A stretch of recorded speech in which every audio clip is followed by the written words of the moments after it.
The Crane and the Crab. Trickery. Once upon a time, there was a crane who lived near a small pond.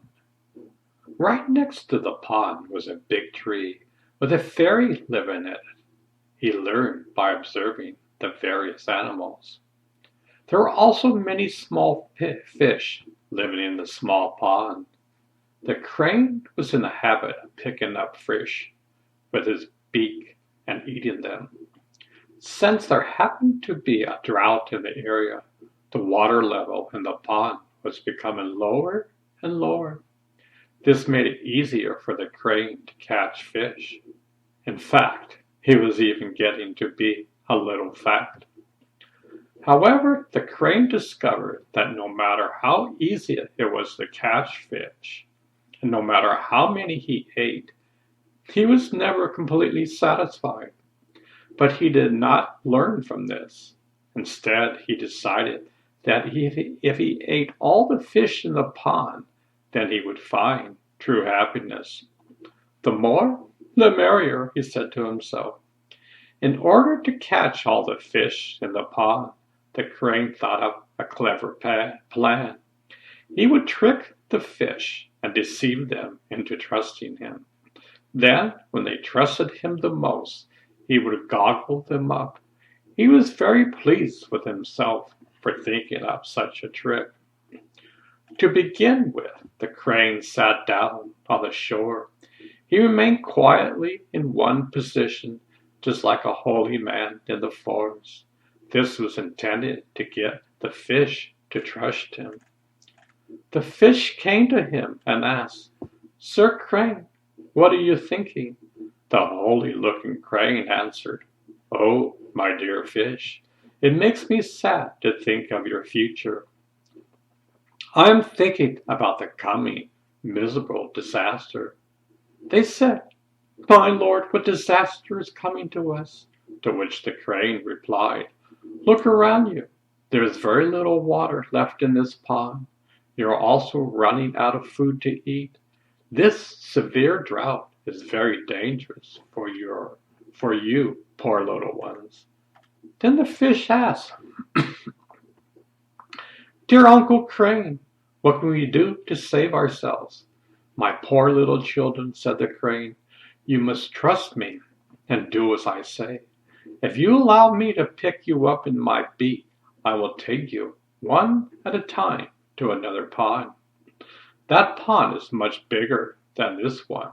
It is filled with water and covered with lovely lotuses. It will be like a paradise for you."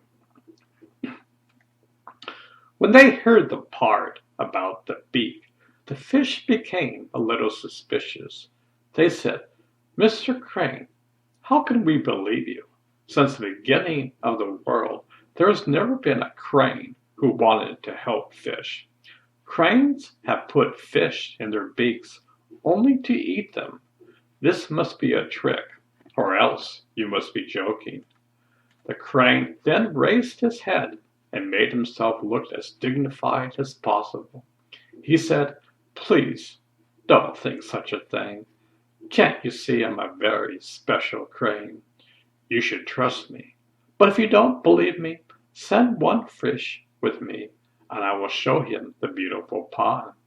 Then, when I bring him back here, you will know I can be trusted." The fish said to each other, "This crane looks so dignified.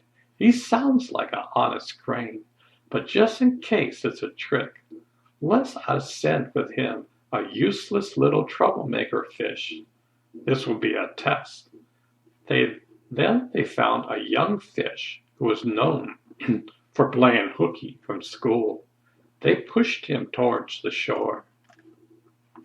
The crane bent his head and picked up the little one in his beak. Then he spread his wings and flew to a big tree on the shore of a beautiful big pond. Just as he had said, it was covered with lovely lotuses. The fish was amazed to see such a wonderful place. Then the crane carried him back to his poor old pond, just as he had promised. Arriving home, the little fish described the wonders of the beautiful big pond. Hearing this, all the other fish became very excited and rushed to be the first to go. The first lucky passenger was that same useless little troublemaker. Again, the crane picked him up in his beak and flew to the big tree on the shores of the beautiful new pond. The little one was sure the helpful crane was about to drop him into the wonderful pond. But instead, the crane suddenly killed him, gobbled up his flesh, and left the bones fall to the ground. The crane returned to the old pond, brought the next little fish to the same tree, and ate him in the same way. Likewise, one by one, he gobbled up every last fish. He became so stuffed with fish meat that he had trouble flying back to the little pond. He saw that there was no more fish left for him to trick and eat. Then he noticed a lonely crab crawling along the muddy shore, and he realized that he was still not completely satisfied. So he walked over to the crab and said, "My dear crab, I've kindly carried all the fish to a wonderful big pond not far from here. Why do you wish to remain here alone? If we simply do as the fish have done, and let me pick you up in my beak, I will gladly take you there for your own good. Please trust me." But the crab thought, "There is no doubt this overstuffed crane has eaten all those fish. His belly is so full he could hardly stand up straight. He definitely cannot be trusted. If I can get him to carry me to a new pond and put me in it, so much the better. But if he tries to eat me, I will cut off his head with my sharp claws." Then the crab said, "My friend Crane, I'm afraid I'm much too heavy for you to carry in your beak. You would surely drop me along the way. Instead, I will grab onto your neck with my 8 legs, and then you can safely carry me to my new home." The crane was so used to playing trick on others that he did not imagine he would be in any danger, even though the crab would be grasping him by the throat. Instead, he thought, "Excellent, this will give me a chance to eat the sweet meat of this foolish, trusting crab." So the crab permitted the permitted the crab to grab onto his neck with all 8 legs. In addition, he grasped the crane's neck with his sharp claws. He said, "Now kindly take me to the new pond." The foolish crane, with his neck in the clutches of the crab, flew to the same big tree next to the new pond. Then the crab said, "Hey, you stupid crane, have you lost your way? You have not taken me to the pond. Why don't you take me to the shore and put me in?" The crane said, "Who are you calling stupid? I don't have to take that from you. You're not my relative. I suppose you thought you tricked me into giving you a free ride, but I am the clever one. Just look at all those fish bones under this tree.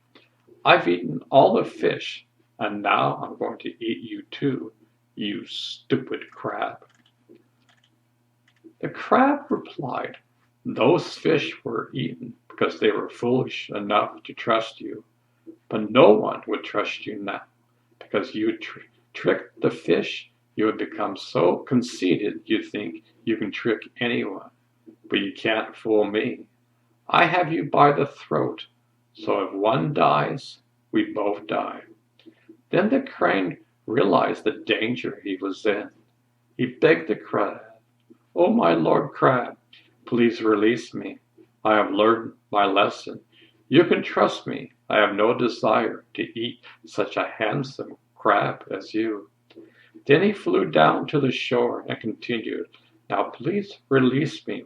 For your own good, please trust me." But this old crab has been around. He realized the crane could not be trusted no matter what he said. He knew that if he let go of the crane, he would be eaten for sure. So he cut through his neck with his claws, just like a knife through butter, and the crane heads fell on the ground. Then the crab crawled safely into the wonderful pond. Meanwhile, the inquisitive fairy had also come to the new pond and seen all that had happened. Sitting on the very top of the big tree, he said for all the gods to hear, "The one who lived by tricks and lies, no longer trusted, now he dies." The moral is, the trickster who can't be trusted has played his last trick.